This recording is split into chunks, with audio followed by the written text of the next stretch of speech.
പ്രതിപക്ഷ നേതാവ് സംസാരിക്കുകയാണ്.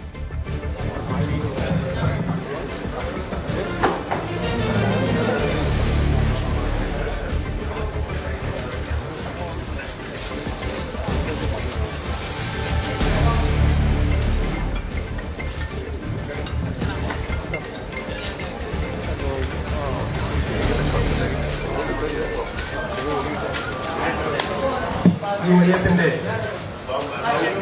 ഈ പ്രകടന പത്രിക പ്രഖ്യാപിക്കുന്ന ഈ ചടങ്ങിൽ പങ്കെടുക്കുന്ന എല്ലാ നേതാക്കളെയും ഞാൻ ഹൃദ്യമായി സ്വാഗതം ചെയ്യുന്നു. In the time of declaring our manifesto, we are very much privileged that our Telangana Chief Minister Sri Devendra Reddy is here, and he is a person, he is a Chief Minister. He is a Chief Minister, implemented the guarantees declared by him within 100 days. I congratulate Mr. Devendra Reddy for implementing the guarantee which the Congress party declared before the election in Telangana. He implemented it within 100 days. We hope that we are also on the same path. നമ്മുടെ രാഹുൽ ഗാന്ധി പുതിയുഗ യാത്രയുടെ സമാപനത്തിൽ പ്രഖ്യാപിച്ച 5 ഗ്യാരണ്ടികൾ നിങ്ങൾക്ക് എല്ലാവർക്കും അറിയാം, UDF മാനിഫെസ്റ്റോയുടെ ഭാഗമാണ്.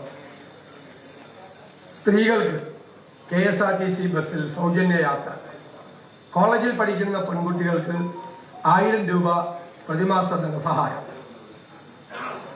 മൂന്നാമത് യുവാക്കൾക്ക് സംരംഭങ്ങൾ ആരംഭിക്കുന്നതിന് 5 ലക്ഷം രൂപ പലിശരഹിത വായ്പ.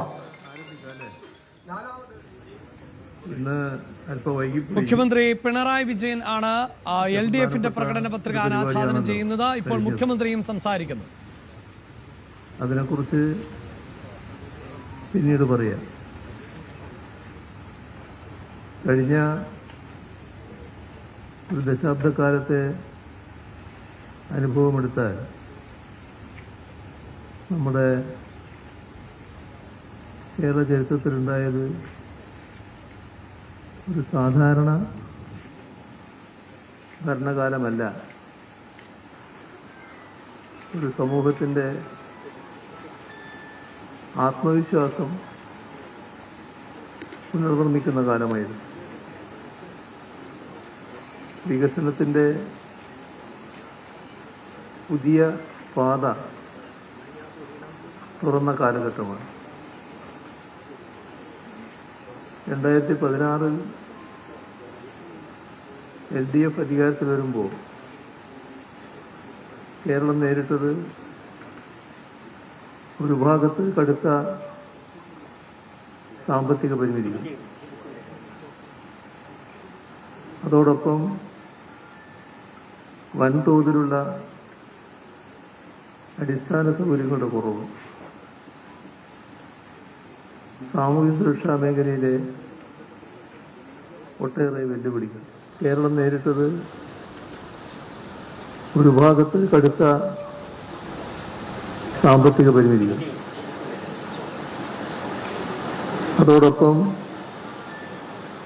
വൻതോതിലുള്ള അടിസ്ഥാന സൗകര്യങ്ങളുടെ കുറവ്, സാമൂഹ്യ സുരക്ഷാ മേഖലയിലെ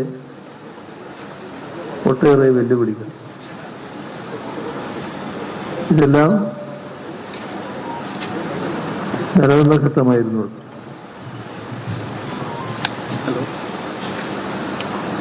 ഈ ഘട്ടത്തില്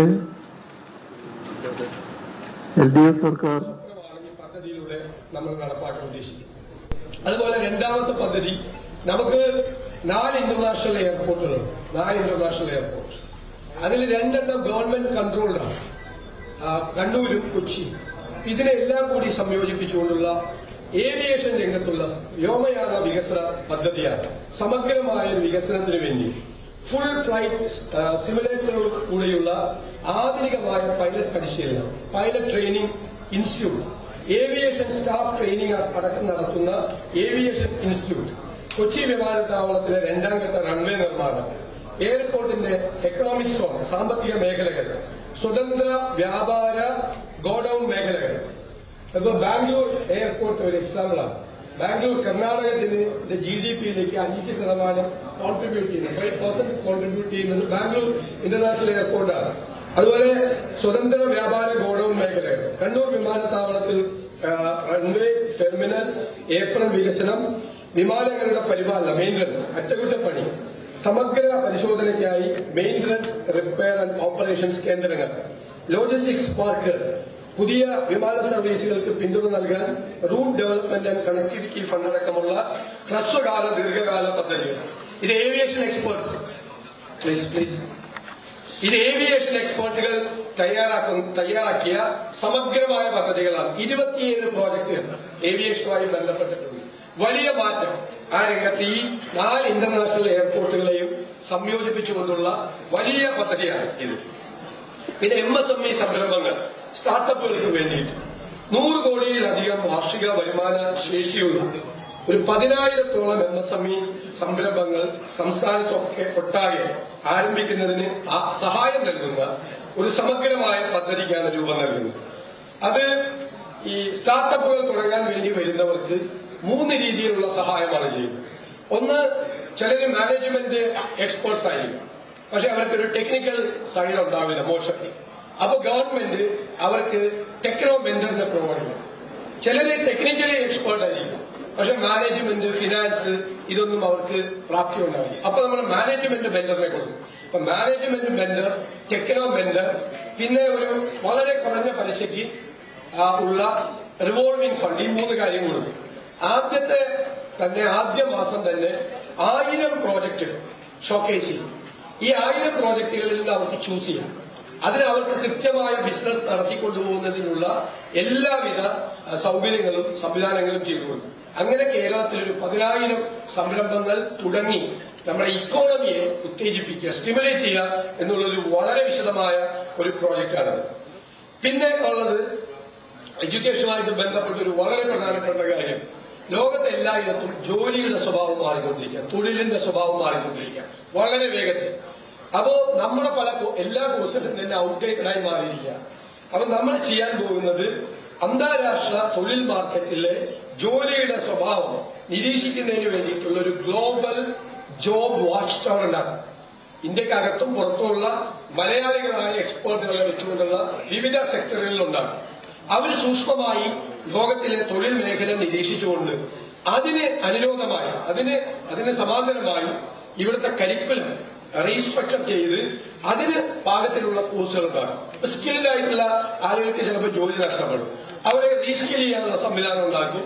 ലോകത്ത് മാറുന്ന തൊഴിൽ മേഖല മാറുന്നതനുസരിച്ചുള്ള കറസ്പോണ്ടിംഗ് ആയിട്ടുള്ള കോഴ്സുകൾ നമ്മുടെ സംസ്ഥാനത്തെ യൂണിവേഴ്സിറ്റികൾ ആരംഭിക്കുന്നതിന് വേണ്ടിയിട്ടാണ് ഈ ഗ്ലോബൽ ജോബ് വാച്ച് ടവർ എന്നുള്ള ഒരു പുതിയ സങ്കല്പം കൊണ്ടുവരുന്നത്. അതുകൂടാതെ വയനാട് ജില്ലയിലെ മൊത്തത്തിലുള്ള കേരളത്തിലെ ആദിവാസി സമൂഹത്തിന്റെ വിദ്യാഭ്യാസ, സാംസ്കാരിക, സാമൂഹ്യ പുരോഗതിയെ ലക്ഷ്യമാക്കി ആധുനിക സൗകര്യങ്ങളോട് കൂടിയ ഒരു ട്രൈബൽ യൂണിവേഴ്സിറ്റിയും നമ്മുടെ ഒരു സ്വപ്ന പദ്ധതിയാണ്. പിന്നീട് ഞാൻ പ്രധാനപ്പെട്ടത് ഞാൻ നിങ്ങൾക്ക് ഹൈലൈറ്റ്സും തരുന്നുണ്ട്, ഞങ്ങൾ ഇവിടുന്ന് കോപ്പിയും തരുന്നുണ്ട്. സാമൂഹ്യ സുരക്ഷാ പെൻഷന്റെ കാര്യം ഞാൻ പറഞ്ഞു. ഏറ്റവും ദാരിദ്ര്യം അനുഭവിക്കുന്നവരെ കണ്ടെത്തി അതിന് ബാക്കിയാണ് ഹൈലൈറ്റ്. ഞാൻ ആ ഡ്രീം പ്രോജക്ട്സ് കഴിഞ്ഞിട്ട് മെയിൻ ഇതിലേക്ക് മാറാൻ ആശ്രയ പദ്ധതിയുടെ 2ാം ഘട്ടം നവ ആശ്രയ ആരംഭിക്കും. ഏറ്റവും ദാരിദ്ര്യം അനുഭവിക്കുന്നവരെ കണ്ടെത്തി അത് പരിഹരിക്കാനുള്ള ശ്രമമാണ്. സ്ത്രീകൾക്ക് കൂടുതൽ പങ്കാളിത്തം, ഇത്തരം കാര്യങ്ങളൊക്കെ നമ്മുടെ സംസ്ഥാനത്തിന്റെ സാമൂഹിക ഘടനയെ വലിയ തോതിൽ സ്വാധീനിച്ചതും മാറ്റിയതുമായ ഇടപെടലായിരുന്നു. സാമൂഹ്യ സുരക്ഷയിൽ വലിയ മുന്നേറ്റമാണ് കേരളത്തിലുണ്ടായത്. ക്ഷേമ പെൻഷൻ 600 രൂപയായിരുന്നത് ഈ 10 വർഷക്കാലത്ത് ചെലവെടുത്താൽ 2000 രൂപയായി വർദ്ധിപ്പിക്കുകയുണ്ടായി. കഴിഞ്ഞ 5 വർഷത്തെ കണക്ക് മാത്രം എടുത്താൽ 50,000 കോടി രൂപയാണ് ഇതിന് ചെലവഴിച്ചത്. അതേസമയം പട്ടയം 4 ലക്ഷത്തിലധികം പട്ടയം വിതരണം ചെയ്യാൻ നമുക്ക് കഴിയും. ലൈഫ് മിഷൻ വഴി 5 ലക്ഷത്തിലധികം വീടുകളാണ് നിർമ്മിച്ചു നൽകിയത്. അതിൽ 2 ലക്ഷത്തിലധികം വീടുകൾ പട്ടിക വിഭാഗങ്ങൾക്ക് മാത്രമായി ലഭിച്ചിട്ടുണ്ട്. ഇതിനു പുറമെ മത്സ്യത്തൊഴിലാളികൾക്കായി പുനർഗേഹം പദ്ധതി, നമ്മുടെ 60% വീടുകളിലും പൈപ്പ് ജലം എത്തിക്കാൻ നമുക്കായി. ആരോഗ്യരംഗത്ത് വലിയ മാറ്റമാണ് ഉണ്ടായത്. ഒന്ന്, തസ്തികകൾ സൃഷ്ടിച്ചതാണ്.